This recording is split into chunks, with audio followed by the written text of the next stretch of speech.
La entrevista de los periodistas.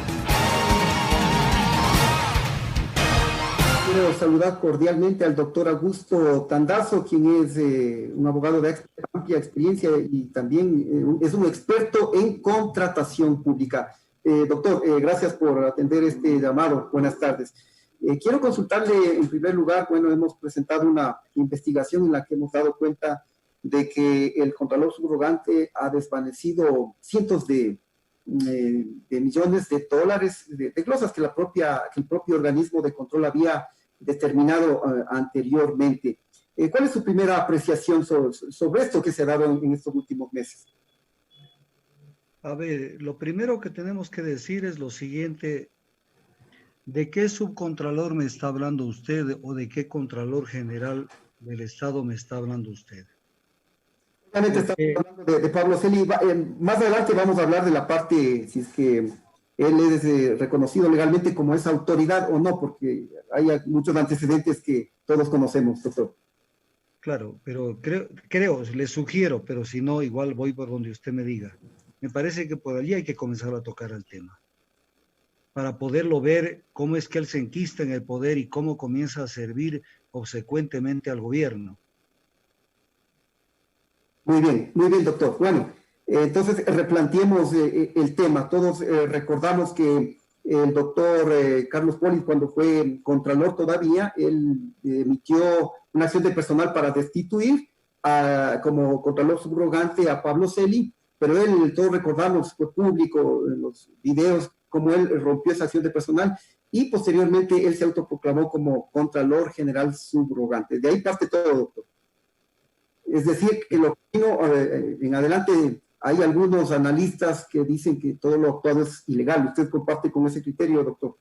Totalmente, pero es importante a la ciudadanía que no tiene un conocimiento profundo de los temas, tratar de darle elementos, herramientas para que entienda lo que pasó.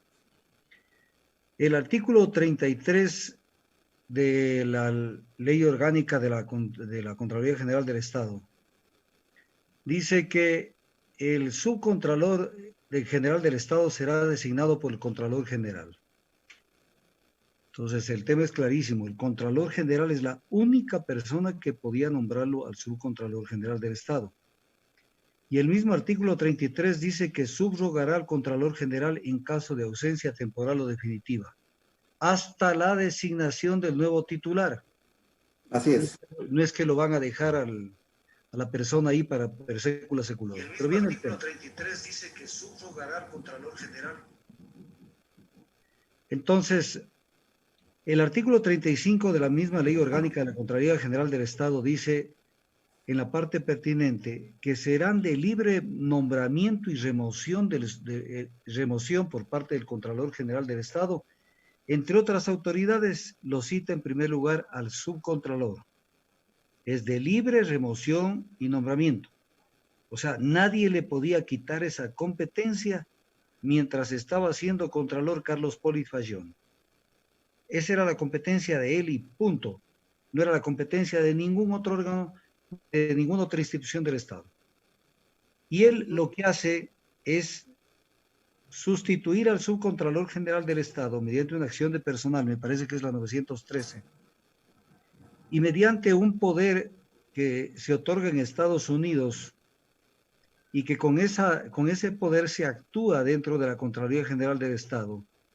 Y de manera abrupta, el subcontralor general del Estado, de una manera absolutamente, no digamos descortés, sino incluso, qué sé yo, o sea, faltando el respeto a todo el mundo, rompió los papeles que le notificaba, el momento que la persona le estaba notificando de manera formal y concreta, que había dejado de ser subcontralor, por la sencilla razón, porque no es que lo destituyó al subcontralor, sino que lo reemplazó. Y estaba en la facultad Carlos Poli de hacerlo. En ese momento él tenía que someterse a la normativa legal y decir, señores, discúlpenme, ¿dónde tengo que firmar? Si tengo que firmar algo y retirarse. Se acabó. Pero ¿qué es lo que pasó? Salió de ese momento hacia el Palacio de Gobierno a conversar y a ver qué hacía con su vida después del acto bochornoso que protagonizó. Y la ministra de Justicia del Ejecutivo, que no tiene nada que hacer en la Contraloría General del Estado, le dijo a todo el país y le dijo: Pablo Celis, el nuevo Contralor General del Estado. ¿Y con qué autoridad, con qué competencia pudo ella haber dicho esto? Y luego, como tenían que seguir con el show, le incoaron una investigación penal para ponerla contra la pared a quien no tenía vela en el entierro, que era Sabet Chamún, que era la persona que había sido ¿A designada quién? por Carlos Carlos Poli. Poli, correcto. Ya. Entonces, allí viene la primera cuestión que es importante verla. Ahora, porque hay que ver la historia. Luego viene lo siguiente. La Corte Constitucional, el 30 de abril del 2019, le da unos poderes omnímodos al Contralor. Cuando la Corte Constitucional, la actual Corte, nombrada absolutamente inconstitucionalmente, declara la inconstitucionalidad por la forma de las enmiendas aprobadas por la Asamblea Nacional, el 3 de diciembre del 2015, en donde se le limitaba las facultades que tenía el Contralor General del Estado, porque tenía unas facultades que podían dar lugar a una interpretación extensiva y pretender ser el dueño prácticamente de la administración pública, incluso por sobre el presidente de la República. Entonces, vamos viendo que el gobierno, que tiene control sobre esta Corte, total control sobre esta Corte Constitucional actual, lo convierte en una persona, prácticamente un súper funcionario del Estado. Y obviamente lo comienzan a proteger porque reciben de él una cantidad de favores y él también está obligado a dar favores. Entonces se va creando una especie de maridaje entre la Contraloría General del Estado y el gobierno de la República, para de esa manera actuar en consuno y de común acuerdo en todo lo que van a hacer. Y allí comienza pues ya todo el desmadre que usted lo conoce, cuando comienzan a actuar en todo lo que el gobierno quería, comenzando por lo primero que intentó hacer, que fue meterle responsabilidades, indicios de responsabilidad penal a Jorge Glass y a una cantidad de funcionarios y repartir prácticamente ponerlos contra la pared a una cantidad de funcionarios del anterior gobierno, porque esa era parte del pacto. O sea, yo te sostengo, pero tú tienes que seguir mi línea de acción.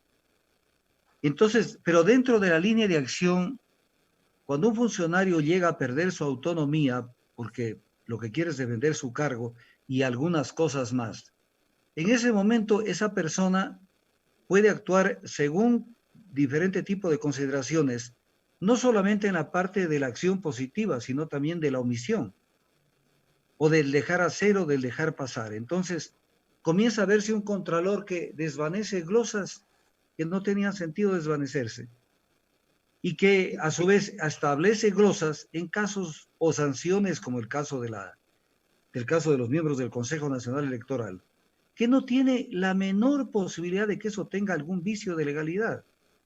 No tiene ninguna posibilidad. Entonces, ¿qué es lo que quiero yo concluir con esta pequeñísima introducción? Es que tenemos un contralor político. Es un contralor que está al servicio de lo que le piden arriba, y lo que le piden arriba en determinados momentos son cuestiones que van más allá del manejo equilibrado y del manejo ético que debe hacer la Contraloría General del Estado, porque en determinado momento, al desvanecer ciertas glosas que no había razón de desvanecerlas, lo que está es favoreciendo intereses extranjeros, obviamente con determinadas presiones, porque se ve como las principales empresas implicadas en este tipo de beneficios que recibe de la Contraloría General del Estado son empresas que mantienen una adecuada y muy buena relación con el gobierno nacional. O sea, Y salen justamente, doctor, una de estas fue la glosa por $112 millones a la empresa telefónica Claro. Claro, es de propiedad de Slim, y el número 2 de la empresa estuvo conversando amistosamente, y no en una ocasión, sino en varias ocasiones, en la presidencia de la República. El argumento del Contralor Celi, el argumento de él para desvanecer esta glosa fue que él analizó un estudio de una propia empresa contratada por Claro, en la cual determinaba que los estudios de la concesión eran los correctos. ¿Cómo entender esto? Que se tome como base un estudio de la propia empresa glosada. A ver, aquí el tema central es el siguiente. Cuando se tiene que contratar auditorías, la Contraloría tiene la competencia en el artículo 28 de la Ley Orgánica de la Contraloría para contratar compañías privadas que hagan este tipo de auditoría. Yo cito la norma específica, artículo 28. Cuando la materia auditar se exija personal especializado del que no disponga, o sea, la Contraloría podrá ejercer la auditoría gubernamental mediante la contratación de compañías privadas de auditoría externa independiente, aplicando procedimientos de calificación, selección, etc. cosas. La compañía seleccionada se la seleccionará de acuerdo a los términos de referencia a las bases aprobadas por la Contraloría. Entonces viene el tema. Estas empresas que realizan esta auditoría, que son 3 empresas, totalmente que se ve que presenta un informe sesgado a favor de Claro, que es cuya propiedad le pertenece a Carlos Slim, una de las personas más influyentes del planeta. Estas empresas, comandadas por la consultora Nera Economic Consulting, presentan pues su informe y lo único que hace el Contralor General del Estado es ratificar y prácticamente dejar por los suelos todo lo actuado anteriormente, porque incluso llegan a sustituir a una de las personas que fue la que hizo el examen. O sea, como para decirle, para que no vuelva a conocer de la misma materia, le sustituimos y ponemos...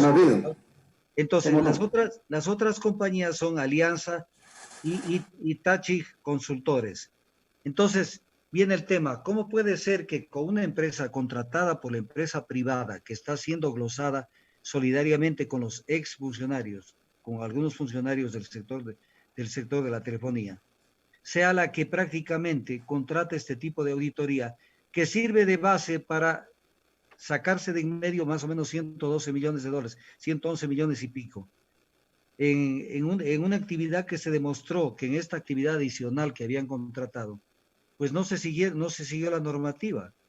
Entonces, se ve totalmente el tipo de manejo que le han imprimido a la Contraloría General del Estado, pero esto también sucede con el tema de confianza.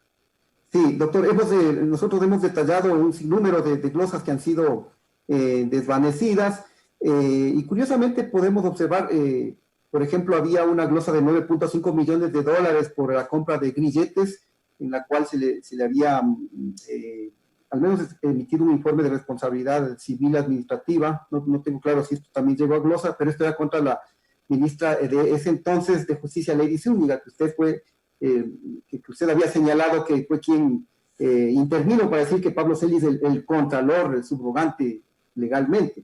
Es curioso. También se desvaneció, desapareció, no se sabe qué pasó con un informe con responsabilidad por 33 millones de dólares en contra del exministro de Seguridad César Navas, quien también pues ordenó el resguardo policial inmediatamente para que se proteja a Pablo Celi. No solo a Pablo Celi, pues, sino también a Raúl de la Torre. Raúl de la Torre es la persona que trabajaba con el gerente general de Petroecuador y tenía protección policial de la policía del área de narcotráfico, como que él tenía algún tipo de actividad de control del narcotráfico cuando era un ciudadano común. Y de esa manera fue que apareció este sobrino de Pablo Celi directamente en Estados Unidos con $250,000. Y luego en sus declaraciones en Estados Unidos se determinó que el tema de estas coimas que recibieron llegaban a un monto superior a los 3 millones de dólares. Pero él viajó, incluso con el policía. Acompañado con resguardo policial. Sí. Con resguardo policial, pues entonces ahí tenía que responder el ministro Navas, o sea, pero nadie lo va a hacer responder todavía, porque llegará el momento donde hay que pedir cuentas a una cantidad de gente. Y entonces tenemos esto, pero además, no solamente es esto, sino que él no responde sobre lo que él debe responder. Por ejemplo, cuando él contrata con este señor Salcedo, que está involucrado en este accidente de la avioneta, donde intentaban fugarse después de todos los actos de corrupción que hicieron en Guayaquil con la venta de productos médicos con sobreprecio. Cuando pasa esto, se ve que este señor tenía un contrato con la Contraloría General del Estado por $1.300.000 para De comunicación. productos comunicacionales. Entonces uno Sí, dice, lo hemos tratado ese tema en reportajes anteriores. Sí, lo que ahí llamaba la atención es que 2 años antes la propia Contraloría determinó indicios de responsabilidad penal en contra de esa empresa de Daniel Salcedo, y la Contraloría lo vuelve a contratar nuevamente ya cuando se desempeñaba como Contralor subrogante Pablo Celi. sí, pero ahí hay un tema, o sea, que es importante que la ciudadanía lo tenga claro, o sea, ¿cuáles son los productos comunicacionales que podría contratar la Contraloría General del Estado si no es una empresa que está vendiendo nada? No está logrando ningún tipo de efecto publicitario. O sea, decir, como una empresa privada, estamos sacando la nueva versión o un nuevo shampoo o una nueva aspiradora o un nuevo carro. ¿Cuál, cuál es el objeto de ese contrato de productos comunicacionales? Si la Contraloría se expresa a través de sus resoluciones que las pone en la página web y que la gente conoce los informes de responsabilidad que se dictan, menos los informes de responsabilidad penal porque son reservados y van directamente a la fiscalía. Por ahí se tiene todo. Entonces, ¿cuál era la imagen que quería levantar de la Contraloría de Pablo Celi? Pero tiene que responder, pues tiene que dar la cara, tiene que decir, aquí están los productos comunicacionales. Sí, Porque doctor, no es...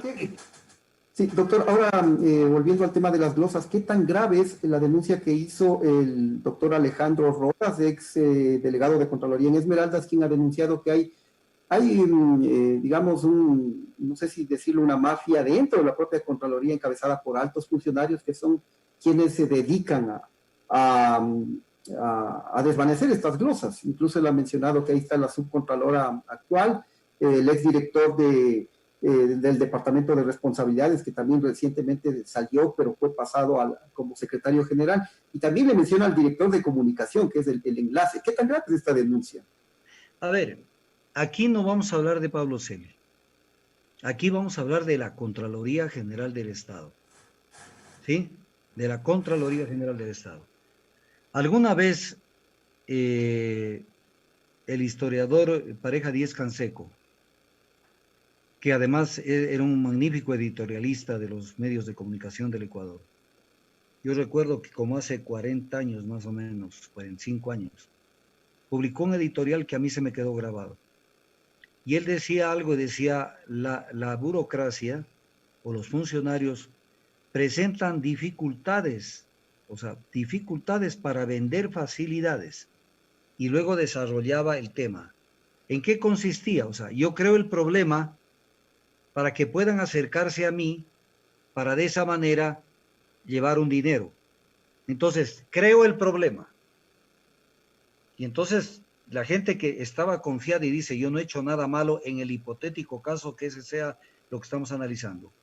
Esa gente se mueve y dice, oye, me están poniendo, me están, porque para eso tienen este sistema, pues la predeterminación y luego la determinación. Predeterminación que la hace la Contraloría, determinación que la hace el Contralor igual. Y luego la impugnación que la resuelve el mismo Contralor, lo cual es una verdadera aberración jurídica. Entonces, se presenta el problema y la gente dice, vamos a poner un ejemplo hipotético, a alguien le dicen, glosado en $15 millones. Estoy hablando de una cifra pequeña. $15 millones. Entonces la gente dice, oye, ¿y ahora qué hacemos? Porque se da el caso de que cuando usted defiende a alguien y presenta sus argumentos, la Contraloría actúa de una manera absolutamente cínica, de la siguiente manera. Por ejemplo, digamos que usted argumenta 10 cuestiones. La Contraloría, como está obligada a comentar supuestamente lo que usted ha arguido, dice nada más que esto. La parte tal, o sea, la empresa tal, por medio de su abogado, manifiesta, comillas, y cita algo de lo que usted dijo. Y luego no contrasta con lo que ellos hicieron para decir quién tiene la razón, sino que sigue redactando y al final dice, y en vista de que esto se ha comprobado, plum, le mantengo la glosa. Entonces, no hay posibilidad de defensa, porque ahí se vulnera el derecho de contradicción que está previsto en el literal H del numeral 7 del artículo 76 de la Constitución de la República. Porque usted necesita saber de qué se lo acusa y que le contesten sus argumentos, que es lo que pasó con el caso de los 3 miembros del Consejo Nacional Electoral. Le presento un informe Ellos contestan el contenido de ese informe y cuando viene el informe el examen con la destitución y les comunica, tiene otro tipo de argumentación. Entonces, ¿qué posibilidad tuvo de defenderse? Pues de Atatamayín con las dos personas del Consejo Nacional Electoral. Entonces, son sistemas que se arman, son verdaderos peajes que se arman, no ahora. Esto tiene años de años de años. Doctor, bueno, se nos ha acabado el tiempo. Simplemente quiero finalizar pidiéndole, consultándole, ¿y quién audita los hechos que lo que ha hecho la Contraloría? ¿Quién audita? ¿Quiénes auditan? Nadie. A ver, en teoría, ¿quién debería auditar? En teoría, pero que no lo va a hacer, es el Consejo de Participación Ciudadana y Control Social, porque ellos son los que están sobre este tipo de órganos. Pero el país está tan puesto al revés, o sea, está con la carreta delante de los caballos, que fíjese usted que el presidente de la función de control social lo nombraron al Contralor General del Estado, que está fungiendo como presidente de esa función, siendo que el Consejo de Participación Ciudadana y Control Social es un órgano prácticamente que vigila lo actuado por los órganos de control, lo cual no tiene sentido. ¿Pero por qué? Porque en esos momentos se discutía que quién mismo era el que se iba a quedar con el Consejo de Participación Ciudadana. Al final destituyeron a la gente elegida por votación popular, pero ya se quedó el Contralor General presidiendo la función, lo cual es una aberración. O sea, es un manejo político. Vea, pongámoslo de esta manera. A la Contraloría General del Estado hay que ponerle candado y volver a crear otra institución, de cero, porque eso está podrido años de años de años. Eso no es que ahora está podrido, eso está podrido muchísimo tiempo atrás. Es un organismo realmente, hay mucha gente, hay muchos funcionarios que tienen que guardar sus recaudos o hacer alguna travesura para tener dinero para poderse defender. Pues no sé si usted me entendió bien claro el tema. Totalmente. Porque le cayó la Contraloría General del Estado y le encuentra lo que es y lo que no es cuando hay cosas que no tienen ningún tipo de sustento. Entonces crean el problema y después, ¿cuál es el costo de haber desvanecido estos 112 millones de dólares? ¿O cuál fue el costo cuando desvanecieron, por ejemplo, las glosas de Odebrecht? ¿Cuánto costó ese desvanecimiento? ¿O qué cree usted que Odebrecht no hizo nada para que de la noche a la mañana los 120 millones de dólares se vuelvan cero? Sí, hay muchas Entonces cosas. crean el problema, crean el problema y después, ¿y sabe cuál es una de las instituciones más afectadas de la actuación de la Contraloría? Porque yo trato de ser objetivo, es la Fiscalía General del Estado, porque le manda a veces casos que no tienen patas ni cabeza, y sale la Contraloría como quien diciendo, yo ya cumplí mi papel, y establecí, en este año nomás, 3.400 millones de dólares en glosas, pero de las cuales sustentadas son muy pocas. Muy Y bien, las doctor, verdaderamente... lamentablemente, doctor, le quiero agradecer, interesante su opinión, le comprometo para dialogar en una próxima ocasión. Se nos ha acabado el tiempo. Gracias, doctor Tandazo. No se preocupe, muchas gracias a usted.